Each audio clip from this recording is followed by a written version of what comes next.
Yeah, the Commonwealth, the District Attorney's office is right over there. Okay. This is Attorney Gary Pelletier. He and I are in Barnstable, Massachusetts, on the southern end of Cape Cod. I'm going to go check.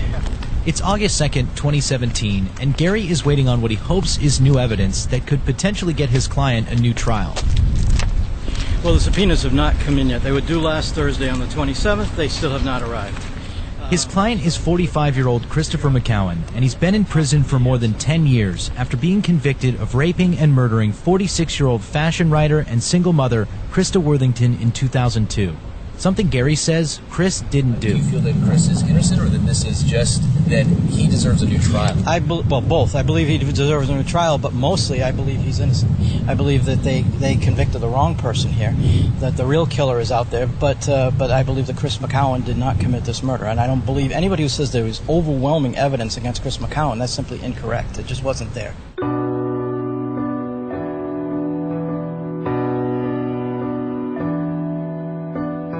But that's exactly what the state of Massachusetts says, that the evidence against Christopher McCowan in the rape and murder of Christa Worthington is overwhelming. Investigators got a DNA hit, an incriminating statement from Chris, and a guilty verdict. But while the case might seem cut and dry, is it really that simple? Because now, even 10 years later, there are still those who believe the wrong man is behind bars.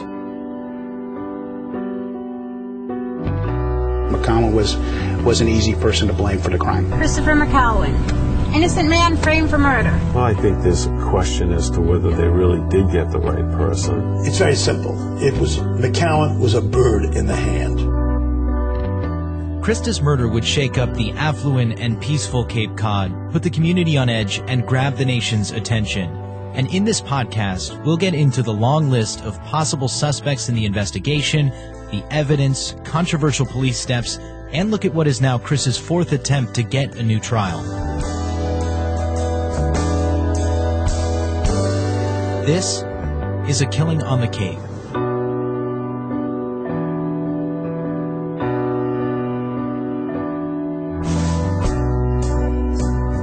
First, let me introduce myself. My name is Mark Remillard, and I'm a radio correspondent with ABC News. About 6 months ago, 2020 and I got together and started working on a podcast and documentary on the murder of Christa Worthington and later the conviction of Christopher McCowan. People still have really strong opinions about what happened in this case. In our reporting for this story, I've been glared at, hung up on, we've had producers yelled at for asking for interviews, but we've also been thanked for looking at the case again. So first, we need to start at the beginning. Truro, Massachusetts, a small town in Cape Cod, in 2002. 15 years ago, 46-year-old Christa Worthington lived here, 50 Depot Road in Truro, Massachusetts. On a Sunday evening, January 6th, Christa's ex-boyfriend, Tim Arnold, and his father, Robert, went to 50 Depot Road to return a flashlight he'd borrowed from Christa. It was about 4:30. The sun had just set. At the end of the driveway, Tim says he saw two newspapers sitting there. He scooped them up and they drove up the long driveway that wraps around Christa's house.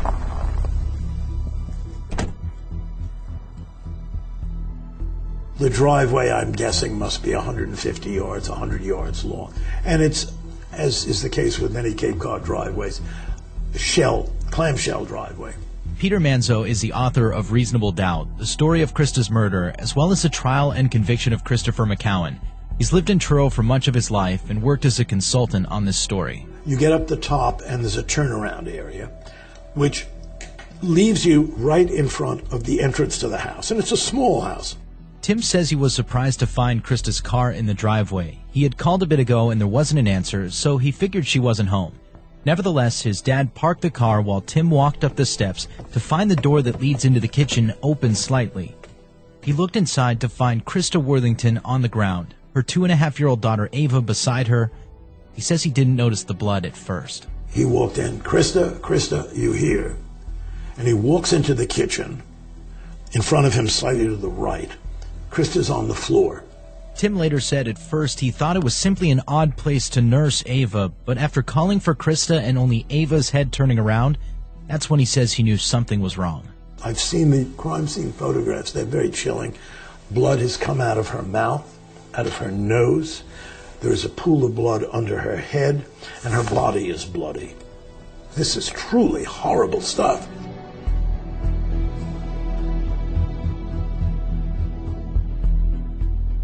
And he takes the child out to his father. The father's sitting in the father's van. And he turns to his father and says, Christa is D-E-A-D. Doesn't want to say it out loud. Tim later told police that he searched for a phone inside the house and couldn't find one, so he ran back through the woods to his father's house next door to call 911. 911, this line's recorded. What is your emergency? Please send somebody to 50 Depot Road. Okay, what's the problem? It's Christa Worthington. I don't know what happened. I think she fell down or something. I'm sure she's dead. I think she's dead. Okay, is there somebody there? I'm a friend, and I just was returning a flashlight to her, and I saw a light on. Her 2-year-old daughter was there nursing on her body. Okay, I'll send them right over. God, thank you. Christa hadn't fallen, though. She'd been beaten and stabbed once in the chest. She was stabbed through the chest, through the trapezius muscle, to where the blade nicked the floor. It went all the way through her body and nicked the plank floor underneath her body. That's Maria Fluke. She wrote the book Invisible Eden, which is also about Christa's murder, as well as Christa's life as a fashion writer in the years before her death. The kitchen door had been forced open, possibly kicked. There was 2 telephones involved. One was the cordless phone that disappeared. They could never find it. But her cell phone was left on the kitchen counter with just the digit 9 punched in, as if she might have been trying to dial 911.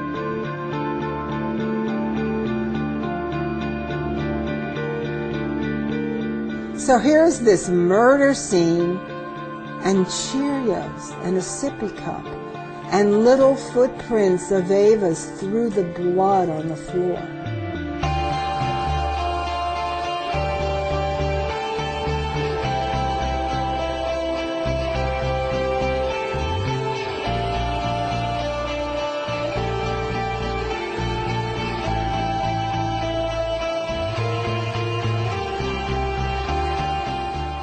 Christa's murder would be the first in Truro in roughly 30 years, shocking this typically tranquil summer tourism destination that attracts East Coast elites, artists, and those simply looking to get away from it all. If you've never been to Cape Cod, it's an interesting place. On the southern end is Hyannis. So if the Cape looks like a flexed arm jutting out of Massachusetts, Hyannis is right where the tricep would be. It's an affluent area. Picture million-dollar beach homes with big green grass front yards and flagpoles in each one of them. You might even think of U.S. presidents. John F. Kennedy had a home here not far from where I'm walking right now, and just down the road is where he would dock his 25-foot sloop, the Victoria, and he would go walking on the dunes with his wife, Jackie Onassis. And on the night that he won the presidency, November 8th, 1960, he was here in Hyannis Port. Then, if you go all the way to the very tip of Cape Cod, you reach what might be the biggest tourist destination of them all, the lively Provincetown, where there's no shortage of artists and street musicians.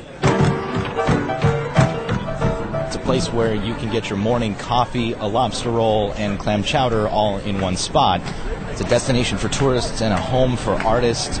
At night, there's always food, drinks, and music. Thousands of people walking down Commercial Street, which is where I am now, which is lined with pride flags, as P-Town has a bustling LGBT community as well. And every year, Provincetown caps off the summer with Carnival Week, which culminates in a big parade down Commercial Street, which draws about 90,000 people. There's a marching band, there's people in drag. This is a big Chevy truck with a trailer. A guy dressed up like Greek gods and Roman gladiators, and a boombox.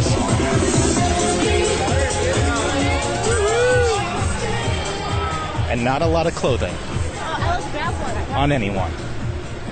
But if you get out of the tourist spots like Provincetown and head about 20 minutes south to Truro, that's where you get places like this.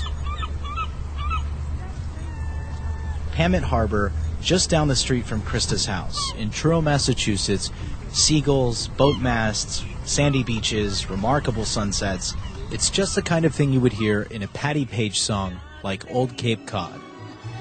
You should have fallen in love with old Cape Cod. For beauty, for beaches, for wonderful fishing, for shellfishing, for solitary walks, there's just nothing like it anywhere that I've ever been. Nick Brown is a realtor in Cape Cod. He sold Christa's home a few years after her death. There just isn't a lot of violence in Truro. There isn't. 50% of our people don't even have keys to their front doors. It's a very open society. It's very friendly, with very, very little crime. I wrote a book about Provincetown once, so I did some research in this area. Peter Manzo again. He's lived on the Cape since he was a kid, and he says the Cape once had a bustling fishing industry, but that's since moved on now, and it's a one-season economy. At least 80% of the homes in Provincetown are empty 8 months of the year. 80%. Truro is a town of approximately 1,400 year-round people, but this is misleading because during the summer months, Truro, like Provincetown, like Wellfleet, like all of the Outer Cape, grows exponentially. So while the summers draw tens of thousands of people, the harsh winters on the Cape send most of them away. The weather can get real harsh. This is a black world during the winter. It is a dark, moody world. I think in my book I have a line to the effect, there are 3 wintertime colors on Cape Cod: dark green, darker green, and gray. And for all its affluence, it's a place propped up by the service industry and blue-collar workers. Nick Brown again. Young people, if they are going to stay here, if they are going to live here year-round, typically have to be in the construction trades. They come out of high school, they do not go to college, they immediately go into the trades, carpenters, plumbers, electricians, and they do very well here. And like any community in America, no matter how nice it is, it's not immune to crime.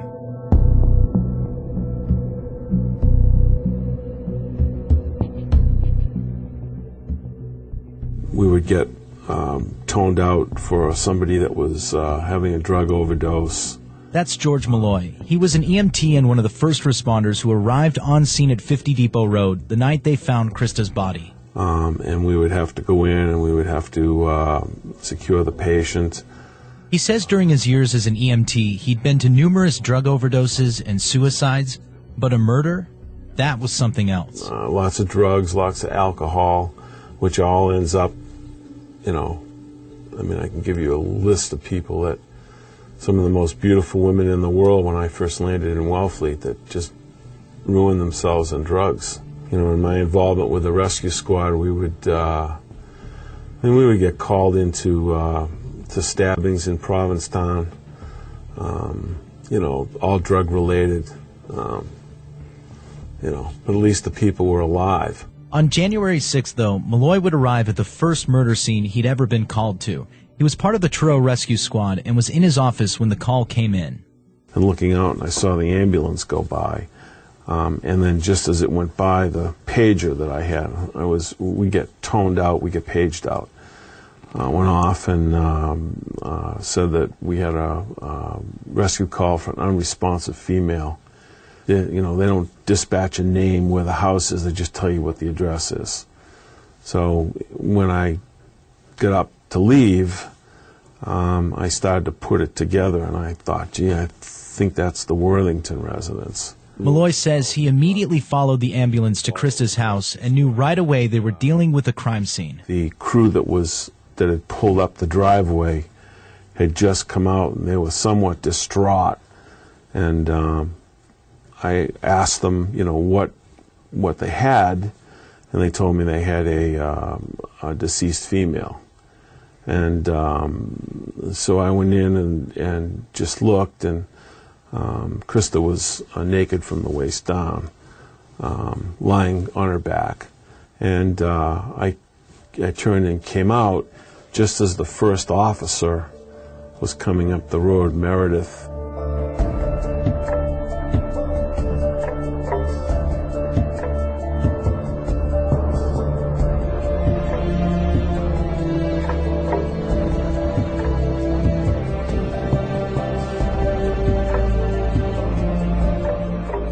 The first officer on scene was Meredith Allen of the Truro Police Department.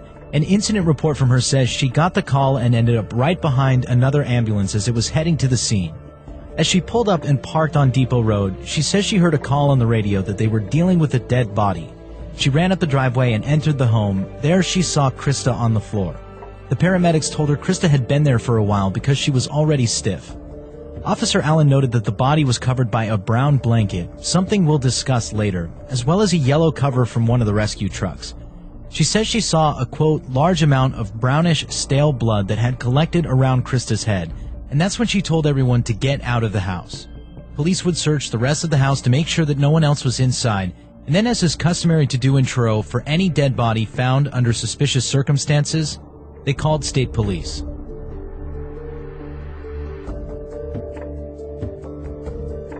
Already, though, several people had entered the home, which was now a crime scene. Tim Arnold, who, remember, ran back through the woods to call 911, well, that was because he couldn't find a phone inside the house, so he had walked through the scene looking for one. Tim's dad, Robert, went in after Tim to look for the phone and couldn't find one either. There were paramedics, Officer Meredith Allen. There was also Christa's cousin, Jan Worthington. Jan had worked not only as a member of the Truro Rescue Squad, but she had as a part-time job working as dispatcher in the police station. She manned the switchboard. Peter Manzo again. Jan says she was at home that Sunday reading a newspaper when she heard the call come over the radio.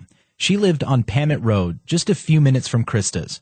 This is from her testimony years later at Chris McCowan's trial. I put my hand on her left carotid artery. She had no pulse. I knew she was dead. I was frightened because I didn't know what had happened, but I thought that she had been murdered. A crime scene login sheet from that night shows 14 names, but that doesn't include some of the EMTs, paramedics, or police officers who were first on scene. And I bring all this up because integrity of the crime scene would later become a major issue for the defense. Here's Christopher McCowan's former attorney, Bob George. No less than 19 to 25 people were on that crime scene in the initial stages of this investigation, many of whom were there before the body was removed.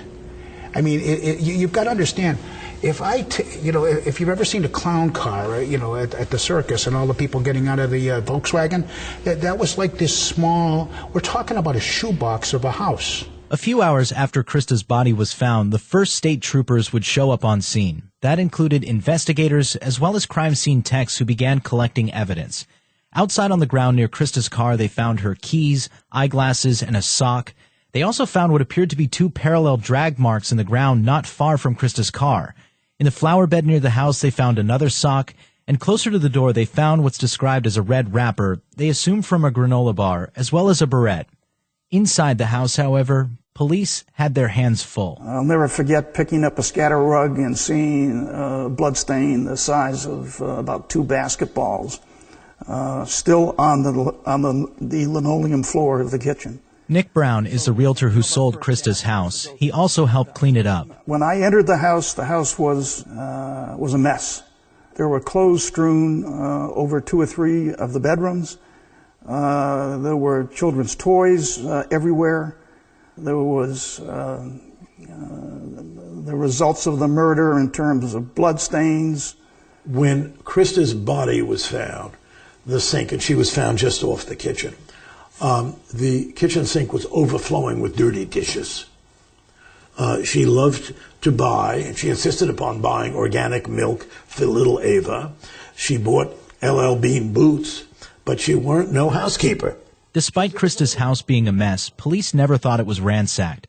Author Maria Fluke, a single mother herself, says when she saw the crime scene photos of the house, it reminded her of her own life. I felt so connected to Christa, female to female, mother to mother, even writer to writer. I just had this real awakening of a transformative connection to Christa when he showed me these photographs.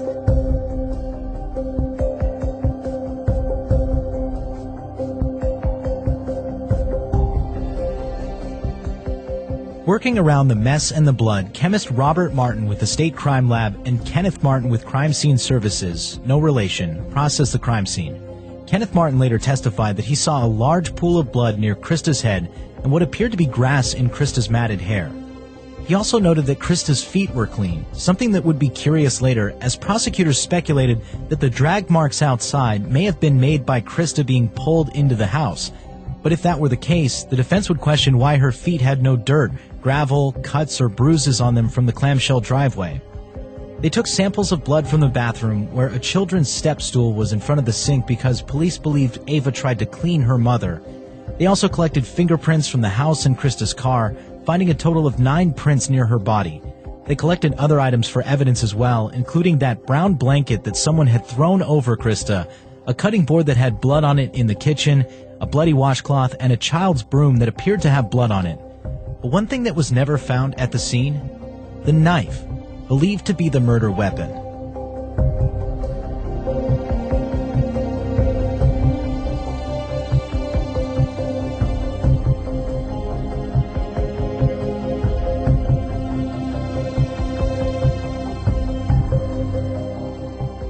It was about midnight January 7th by the time Christa's body left 50 Depot Road, and she was taken to the chief medical examiner's office on Albany Street in Boston. She arrived about 1:40 in the morning. There, clippings of her fingernails were taken, they photographed her body, and found blue and white fibers in her pubic area. They also took swabs of her breasts and vagina, where they collected the 2 most important pieces of forensic evidence in this case, the semen and saliva of an unknown male. Along with the body, there were the clothes she had on, a fleece jacket, fleece vest, and black long-sleeve shirt. All of those would be examined at the lab for evidence as well. Interestingly, though, a green bathrobe that both Christa's cousin Jan Worthington and her ex-boyfriend Tim Arnold later testified they saw on Christa at the crime scene wasn't with her when she arrived in Boston, and it didn't show up in any crime scene photographs either. Well, it was said that Christa had a bathrobe. Well, there's a bathrobe. The details of the bathrobe are still fuzzy to me. But the bathrobe, this green bathrobe, disappeared, which is indication of just how this crime scene was treated. So while state police were still collecting evidence from the scene, investigators were hoping they could get something out of the only person who may have witnessed the murder, Christa's 2.5-year-old daughter, Ava. It was EMT George Malloy who had taken Ava away from the crime scene on the night they found Christa's body and over to Christa's uncle's house, John Worthington's, who lived just down Depot Road from Christa. But I had the baby under my jacket, and you couldn't see the child. And at the time, I really didn't know the houses around there. So I just got out there and looked, and I went to the first house that I saw lights on. And that happened to be Christa's uncle's house. Within a fairly short period of time, one of the local police officers showed up there. And, I had been trying to communicate with a little girl, and it was obvious that this little girl had a death grip on me. I mean, she did not want to let go. My involvement with her at that point was to try to make her feel secure so that she could open up. 2-year-olds have communication abilities here. It's not like you're an infant, So I was asking her did Mommy change you? When was the last time you were changed? When was the last time you had anything to eat? There was no response, really. But a friend of Christa's named Francie soon showed up and brought a change of clothes for Ava.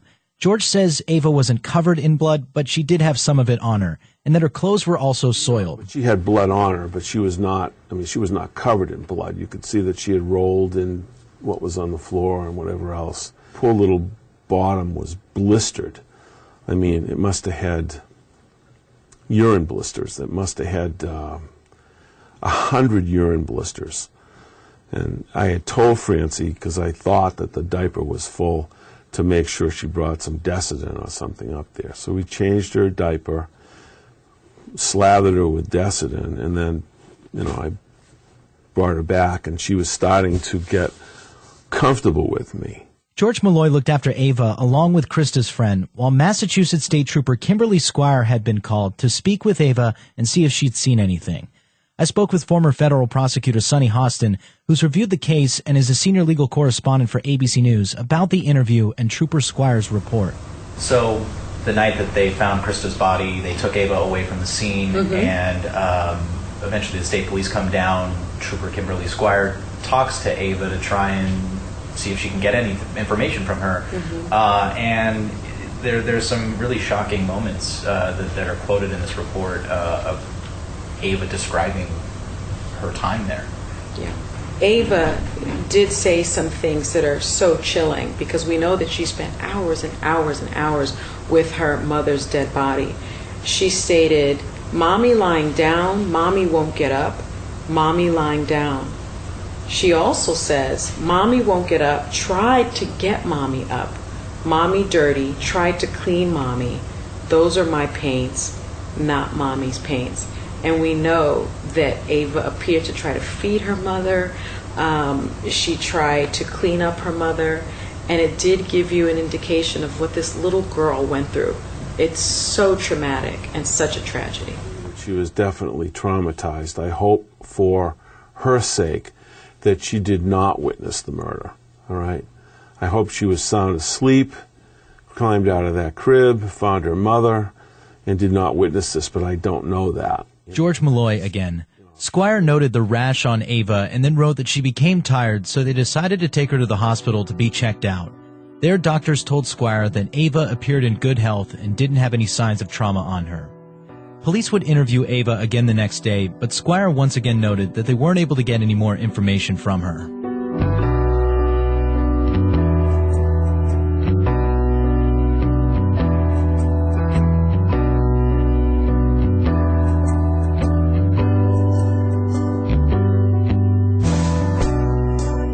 As the evening went on, Christa's uncle, John Worthington's house, became a meeting point for the Worthington family. Christa's father, Christopher Worthington, who goes by Toppy, arrived about 9 p.m. Christa's cousins Pamela and Jan were there, as well as her uncle John Worthington and his wife. The police were there as well. Sergeant William Burke and Trooper Christopher Mason came down to the house. Those are two names to remember, as they would lead the budding investigation into Christa's murder, and suspicions about who might be involved began rising on the very first night. And as the days and weeks would wear on, the list of potential suspects would become numerous, and so would the dead ends. Next time, on A Killing on the Cape. There are many different investigative methodologies, and we're going to employ every single one of them until this case is resolved. There was so much talk about who did it and who had the motive. The initial group of people they considered possible suspects were the right people to focus on. And to know who police would look at first, we need to know Christa. She was very bright in kind of an academic way. She really was very smart. I couldn't imagine who could have killed her.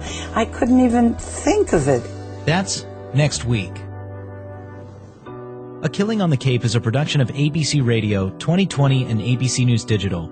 David Sloan is 2020's senior executive producer, and Terry Lickstein is our executive producer for this series. Karen Schiffman is our senior editorial producer. Episodes are produced by myself, with reporting and production by Karen Schiffman, Carrie Cook, Gail Deutsch, Mark Dorian, Jeff Schneider, myself, and Jonathan Balthaser. Our website is produced by Lauren Efron. That's at abcnews.com/A Killing on the Cape. There we've got documents and other pieces from the case you can check out. New episodes every Wednesday on Apple Podcasts or your favorite podcast app. You can also find our other podcasts at abcnewspodcast.com. And if you like this podcast, check out our other series, A Murder on Orchard Street. Also, mark your calendars for November 24th. That's our 2-hour 2020 broadcast special on this story, where you'll find out more about the case and you can put faces to the names.